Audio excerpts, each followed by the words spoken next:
या बातमीचे प्रायोजक आहेत हॉटेल बडे पीर। आता मटन व चिकन बिर्याणी फक्त 60 रुपयात। आमचा पत्ता लक्ष्मी मार्केट विजापूर वेस्ट आणि दुसरी शाखा मुस्लिम बादशाहपेठ सोलापूर। राष्ट्रीय शिक्षण धोरण 2020च्या अनुषंगाने राज्यातील शाळांमध्ये त्रिभाषा धोरण निश्चित करण्याच्या महत्त्वपूर्ण विचारमंथनासाठी आयोजित त्रिभाषा धोरण समितीची जनसंवाद बैठक नियोजन भवन सोलापूर येथे शिस्तबद्ध वातावरणात पार पडली।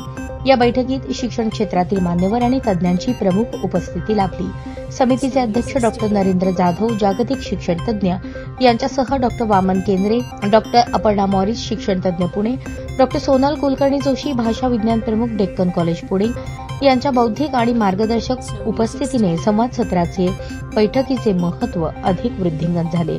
यावेळी प्रशासनाकडून मुख्य कार्यकारी अधिकारी कुलदीप जंगम, शिक्षण उपसंचालक डॉक्टर गणपत मोरे, प्राथमिक शिक्षणाधिकारी कादर शेख, माध्यमिक शिक्षणाधिकारी सचिन जगताप, शिक्षणाधिकारी योजना सुलभा वटारे, डाएट अधिव्याख्याता गजेंद्र जमादार, बुधाराम आदी उपस्थित होते।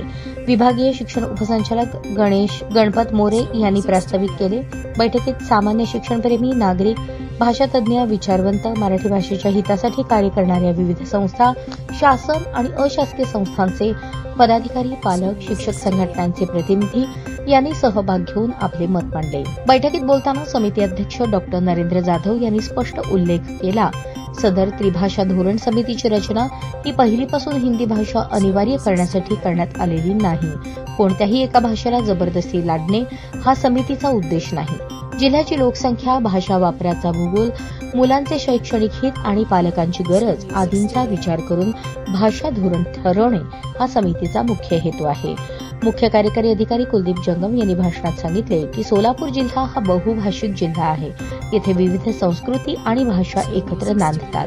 त्यामुळे त्रिभाषा धोरण राबवताना स्थानिक भाषिक वास्तव्य, विद्यार्थ्यांचे सामाजिक वातावरण आणि भाषिक विविधता समजून घेऊन निर्णय घेणे अत्यंत गरजेचे आहे। सोलापुरातील ही बैठक त्रिभाषा धोरणाच्या प्रभावी अंमलबजावणीच्या दिशेने अत्यंत महत्त्वाचा टप्पा ठरल्याचे सर्वांनी समाधानाने नमूद केले।